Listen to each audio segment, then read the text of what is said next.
Kumasi na mewo baby awo bia so wa Accra so wo bechem so wo Hefa so China so Broche so America so London so baby awo bia family number e hwe kira kwan na memwa ebia na wo de adibia wo so skema na skana chef nsem onko agre bia be mebu kwasia onko ade bia oba bia bu kwasia do be bia eyeye so elu ntina na me da me ho di akire bia na wo pese wo ntemenka ebia wakọ baabi wo do ha wo yade no akọ baabi akọkyina na ru bia be wo ade a edaburo so se nyame ma metumi bia saburu tumi nyina so 2020 me di gina ama ho obi opa wo pa ye chinetie obi opa wo pa enchia na me ne woto kablet me wiase ma nyina ni me enchia me ne woto so pa wo woni se na sei ena se wo menses ebubu ena se okọ menim de menka bia to anamo na bra na me moa frame number bia wo treatment ma frame number me number no ubenya me WhatsApp ubenya baby bia 024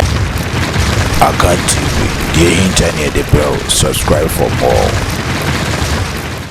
Yo nyado fa wo tie me enen so biem osomfo ade nyina wodifo Elijah didno afro na show boy ewiye brie ne yakopon ahoɔden ne nsa awo maso dada nyina me kasa se me da me ho di wodwuma pa yakopon di ahye me nsa ezase ye ka sunsun mo ja sunsun bofo asase yosu Ghana hade a obi anim se show boy wutime yimi mfremo bi yekutatumi ade ye adwuma wo mu yekutatumi ase 2020 no wodwuma ye no de ebu adwene ntiase so de we ka so atoma pa abinua de mpesa be ka tro nyina so di fule jese na wo hweme a hwemisi na hwemiye bibia no asase so me ntimi nye bi ezase nyame ma metumi ade a me ntimi nye ye instant money fesika beji sika mema loto number mema wo to ya kase mema wo nufa ya kase se no ma nye bi na mom sa kuma yade na wo yale pressure na wo yale benwe kan se habitat serious habitat B sadie yo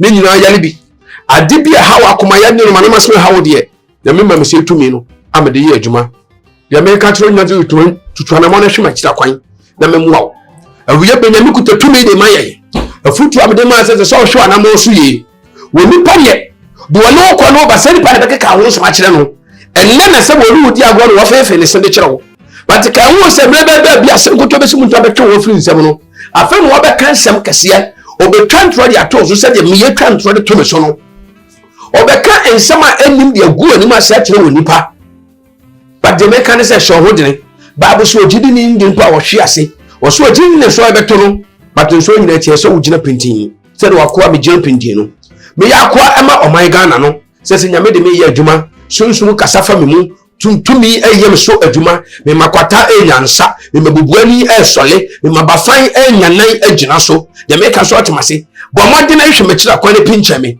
number is 0244 916021 me number hwe na show bo binyamodi fu aja binyamia no kumasi na me wo baby awo bia so wa Accra so wo bechem so wo Hefa so China so Broche so America so London so baby awo bia family number e hwe kira kwan na memwa ebia na wo de adibia wo so skema na skana chef nsem onko agre bia be mebu kwasia onko ade bia oba bia bu kwasia do be bia eyeye so elu ntina na me da me ho di akire bia na wo pese wo ntemenka ebia wakọ baabi wo do ha wo yade no akọ baabi akọkyina na ru bia be wo ade a edaburo so se nyame ma metumi bia saburu tumi nyina so 2020 me di gina ama ho obi opa wo pa ye chinetie obi opa wo pa enchia na me ne woto kablet me wiase ma nyina ni me enchia me ne woto so pa wo woni se na sei ena se wo menses ebubu ena se okọ menim de menka bia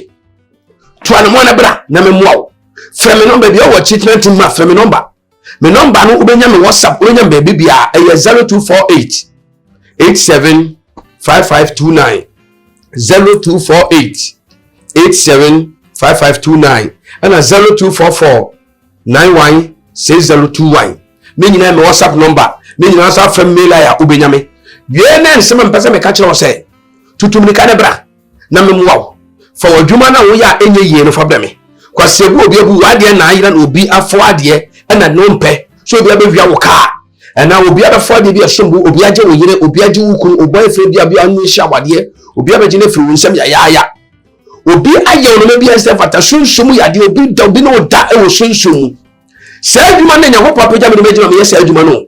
Sunsum dwuma na meyɛ. Meyɛ sunsum agya. Meyɛ sunsum boafoɔ. Me na Nyankopɔn abɔfoɔ kasa fa me so. Me na bɔfoɔ akasa fa me so. Me na ɔbɔfoɔ adɔna ade me yɛ adwuma. Me na yɛ bi adɔna honhom na me so ɛyɛ adwuma. Me na yɛ bi me sa yade akɛseɛ. Me bubu akonya. Enoma bi a wɔ abrabɔ ma ɛnyɛ mfata. Saa noma na me so mutumi yɛ. Ade bi a so sa de sunsum ade. Ebi a no obi atomum. Ebi a wo nipa bi anya ade bi. Ebi a jepima yi obi ni na honhom. Fa ne brɛ me.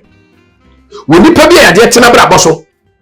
Wo nipa bi a sunsum ɛkotia no. Yato yade ama no. Nipa bi a wo problem pa. So de me pa de no problem wako benti wo wako akwasuo wako difo wako malam ho wako konfogo ne nyina anyeye. He. Onua emo ba mu. O kasa ina se be yade de no na be kum yade ne ntimi nkon. Yade ne mfiri nyame. Yade nyi o twebe mpo Nyankopɔn. Papa ne de wo sa ba wie bre yade yɛ adwuma. De me ka to na mo ne bre me. Bramana mo so na me mua. Fa wo yade de obi afrɛ me number no 0248 875529 na me mua. Be bia wo bia se wo abrochire nkrata asɛm wa yɛ drama wo. Onku abrabɔ bebo bia enkoye ma wo. Ade bia be bia enye ya. Se tumi ni kuta yade yɛ nwodwuma. Se tumi ni kuta me show boy me de yɛ adwuma. Tumi ni kuta me de yɛ adwuma. Tumi ni kuta me de yɛ adwuma. E bia na wo perspirate. E bia wo amene wo kasa wo hwemi. O perspirate. E bia etipaye da wo so. Ye funu yade ye na eba wo so. Wona ase atata obi atoadu. Se wo ye afompo na ofense bia odwuma na enkoso. Oto ade na enyeye. So wo dwom, okokwan so, wo ye business for business. Obi o power de awale. Nyankopɔn tumi ye adwuma. Nyame ahode na me so ye adwuma. Me bia kwan mu ato onom. Efiri na ede koso nipa biala. O problem. No do so hwe mekira kwan no. Menya yirafo mu Kumasi anwa kwanta. Ofonse kokoben. Ho na show boy wo difo Elijah. Me gira me yema dwuma gidi. Eda me de ye kanse eda. Eda ebrada. Me kira se gidi. Wo ba ba de card. No be hwe me be to me ni ayu na me ni no atena se. Na be ha wo adwuma me ye ho. Wo be hwe nsema me buo ni pa ho no ma. Papa esewani. Eze so bi ka kire me nwa ba ma me. Eze so wo pinche na so be hwewi. Emu mu nkrofo tu kwa mo Nigeria for eba. Esemfo fisemo ba, enkrafo ba, Kumasi fo ba, abrochire fo ba. Wo so brabi. Se wontumi ma kontonenti ma betuma soma. Obetuma fe fo so, me no be contact. Me ye do sunsum di ama. Eze se sunsum ne ye. Yekuta tumi. Onyame me yetumi. Yesu Kristo amama dom akyede. Osoro ma me ahoden honhom bi abede tia aso yeso. Osoro ma me tumi aburu abayifo nyina so. Osoro ma me tumi asabe ni pagya no. Osoro ma me tumi ade ni pamadwuma. Osoro ma me tumi asabe obi ayale akoma ya obi ayale HIV. O yale HIV. Shebi pane me boa no. Osika sama ye basa frɛ me fo so na me moa. Okɔ adwuma ne ayi wadi. Onkɔ wo pipa so bia o padwuma tia burukyire enyeye. Piche me na me moa. Tumi wo ho. Enkase tumi ni asase yeso. Emre bia twem na ne ye hye bia di nipa adwene daada nipa. Wele twani adi sika ni bresi ni kwadwa bia nyam wo pɛ nipa adu no. Nyame de ado so awie. Tuane mo bra na me moa. Tuane mo ba bibia wo nam bia. Ba bia wa nam anante adu. A wo kro wa bresa menim pa ba wo mo bi da. Menim fasi a wo nya bi. Menim asori a wo watidre wo bi da. Ba so mehwe. Bra me nche be so mehwe. Bra me nche be so mehwe. Obon so difura ja me ya adwuma gidi. Obon se Nyankopɔn de me ya sankyerane. Obon se nyame difo Elijah me ya adwuma. Obon se me ya tumi kuta me de ya adwuma be ye bremu. Ba bia wo bia tuane mo na bra. Se akom na wo so na pese ye pai. Sunsum ana wo so na ompe. Sunsum me na obeda odayem. Na ompe wo ye be ma na obema ajojo. Obema ajojo bra na me moa. Aye 1 week, just 1 week. Obema ne be so regional. Se pressure pa kuma ya de wo so. Emia ko yo pressure mia fensum emia mami bra me moa wate. Nyame ma se tumi no. Wa me aduma chedie bia se tumi na kuta me no. Mami me kan se no abesere. Me kan se no be fa ne se me di agro. Me ni agro nchire wo. Ana me mfa se me mfa ketramande be daada wo. Me wo se tumi ni bu ho. Ana na afa be start ma ya aduma wo start years ni. Enye na asem. Emo ni pe bi njina kwanche no na ada wo.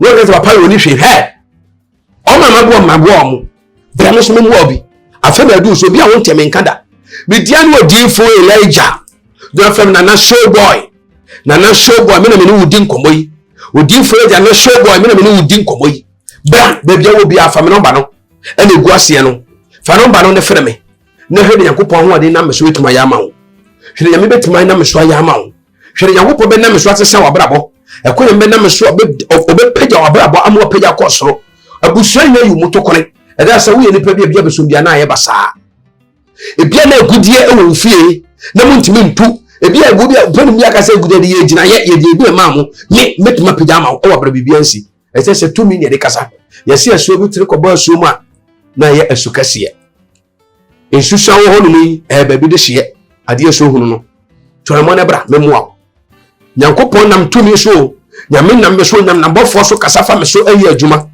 bra memua ba bia wo bia amo ba mu o yade no ho yade na to so wo entoma anu ti na duru bia be ka bia enko no yade no wo yade entoma wo so ko bia nyeye sunsun ba bia ko wura anu ni sa hoden no wo ni sa tumi no ne tumi no obi o ne so wo fam awodo bia tumi timi ye oni sa tumi ni bi anu ti ne nam so ama wo yade no entimi nko no etinye se yade ne epe ho da bi da yade ba ye mani anaka akra sai am ye mani ye se wonipa we are different from yourself body nyanko Bible so me boni pa se be seso anti dia me se wona me ka tro sa de bia to abra bo so seti pa he ye to tipa ye ma ye fredi e toma se be kotiwu ya ye nyina e toma enu ma bia e bo nipa so wo sa ensa bia no e ye ntoma de bra me muawo so so me dada yim o so si kasem unye ska na ahye ade be wa dwo so be ye yie no Yakopon se tumi de mame enu tram kuta sa aduma kyade no enu tro o so ehira me kese na o so Yakopon na hu mobro ntumi a ho de be adua me ama ho yere so adwuma be te tumi na ye adwuma bo nipa o ma mu yale o ma mu wo haw o ma mu watete o ma mu wo hwetwem be kuta tumi a me de bua o mo sisi ai e de obi a so tena na shobo me nka enu odifo Elijah nka de me so na me ka ne se o ma wiem Ghana ma wiem bi nipa bi asisem na president bi bia e be medine bi do waka pa ka do waka bone ka anya wi enti be mbubu Yakopon adwuma mu da odifo be na basa so emo ni dira o commissioni bai odifo bai tumi wura ba na peda o ma wi tumi nyo do o dinya peda wo ye hwan be kan ho asem e be kan ho asem bra na memua ahaya me do besi de me ka cho se mo ba mu ade bia wo abra boso e ha watete obi akoma to yemwate me gina na mayira kente ni mapegyawo na me ka hye wo school so no monyam me ka hye wo so ye school so otiase ene monyam se wutu na mo na ba me ho eda ebrada oba eda efiada obonsu Yakopon tumi eye adwuma obonsu so ho adwuma e ho obonsu Yakopon ho de amane nsaso obonsu se odifo Elijah na show boy tumi ya ka tumi a tumi kutame me de ma ho na me asundue emra wo so baby wo bia so trust me mo mpa ma wo oso Yakopon enka ho wo nhira no onyeko adom mabrosom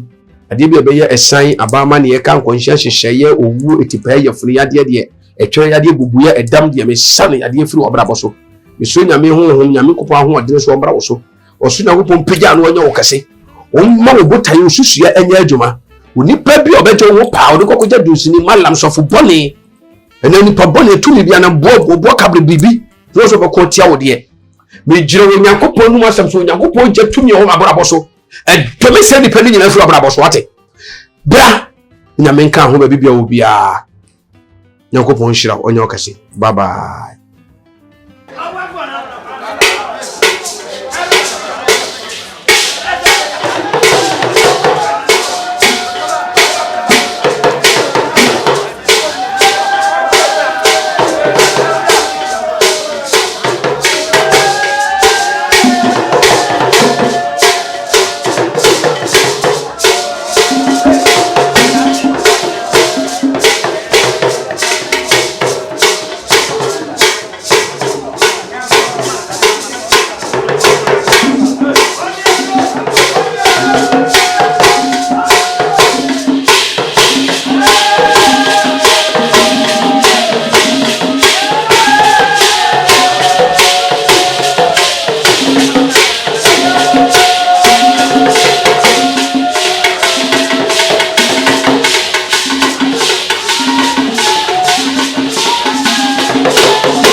Akan TV, the internet, the bro. Subscribe for more.